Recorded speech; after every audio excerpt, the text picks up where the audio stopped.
There we go. And the final book review is today's speaker, Michael Schratt. I got to tell you, I'm a visual guy. So this book is just, I mean, it hits the spot. Just briefly what it says here, a fully illustrated book details 20 historical UFO cases, which were secured from multiple research centers around the United States and had never been seen before. In addition, the publication also highlights multiple UFO encounters, many of with beings reported.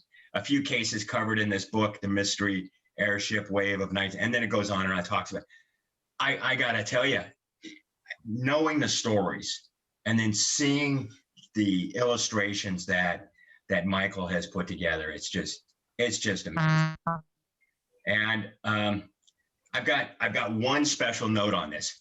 His book it's not in hard copy, it's in Kindle. But if you don't have a Kindle reader, which I don't have, you can go on Amazon and for free, you can download a Kindle converter and read the book on your laptop. That's what I did. I got that, then I ordered the book and I read the book on my PC. You didn't have to have a Kindle. So anyway, I just wanted to throw that out there. And that's my book reviews for this month. Okay, this is why you people showed up. You didn't show up to hear from me talk about books and cases and stuff. Well, you might have wanted to talk about cases, but today's headliner, Michael Schratt, is a private pilot, an aviation historian, investigated UFO encounters for over 25 years.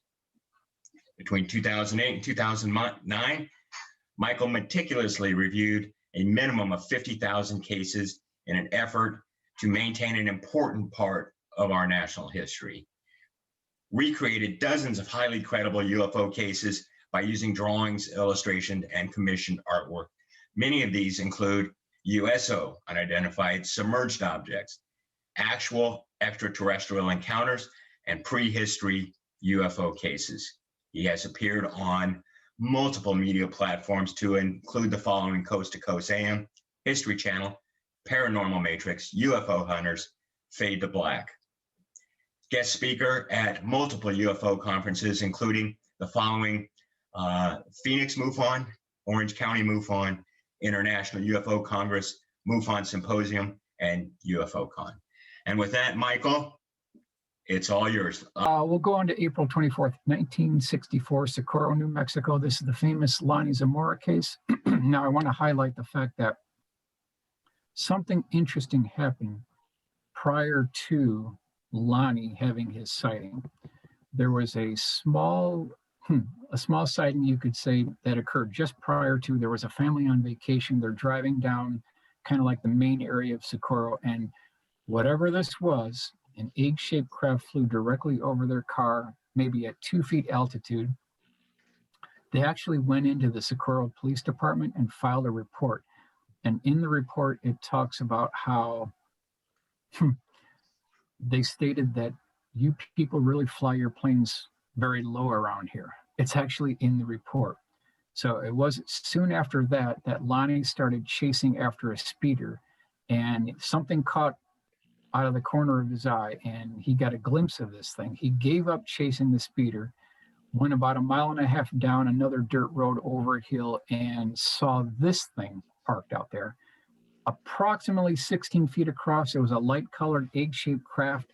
It had 4 pogo extended landing gear. It had an exhaust port on the bottom. There was a strange insignia, and then standing right below the craft next to it were 2 small-statured, quote-unquote, humanoid beings wearing these one-piece, tight-fitting, lightly covered, white-colored coveralls, you could say.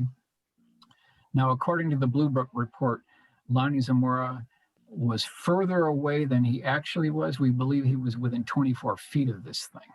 That's how close he was to this. Just astonished to see this egg-shaped craft.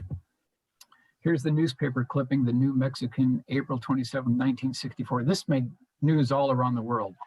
J.L.N. Hynek did go on site to investigate as well.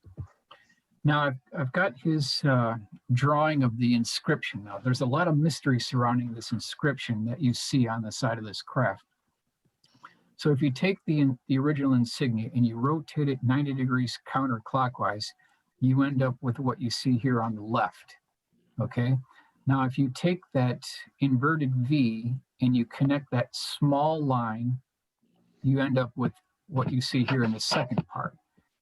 Now, if you transpose these letters, you end up with CIA, which I thought was very interesting.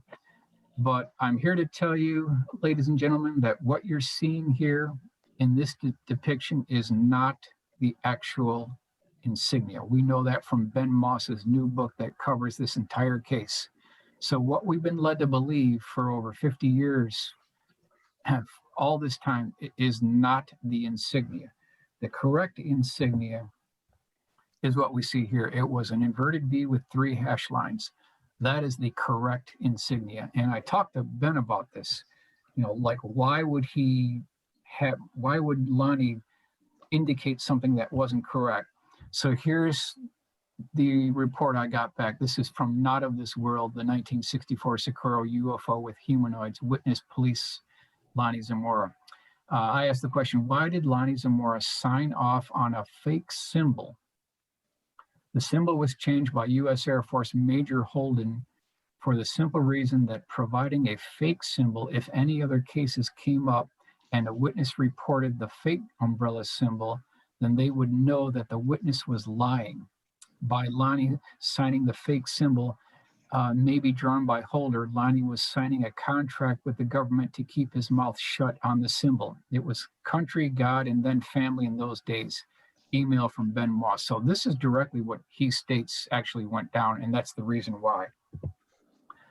Now, if you look at the layout here, you've got White Sands Missile Range, and on the upper left, you've got Socorro. So if you look at the boundary line, ladies and gentlemen, take a look at the boundary line on the upper left, kind of in the upper center, and then over to the left, you've got Socorro. Socorro, New Mexico is located within a stone's throw of White Sands Missile Range, literally within 5 miles of the test range here. So is it possible it could have been an early prototype? Certainly possible. Here's the details. Object was seen very close to the proximity of White Sands Missile Range. Number 2, object featured retractable landing gear. Number 3, UFO featured an inverted barn landing gear pads with sharp 90-degree straight corners. Number 4, a mysterious metallic slam noise was heard just prior to liftoff and departure. Was that a door hatch closing?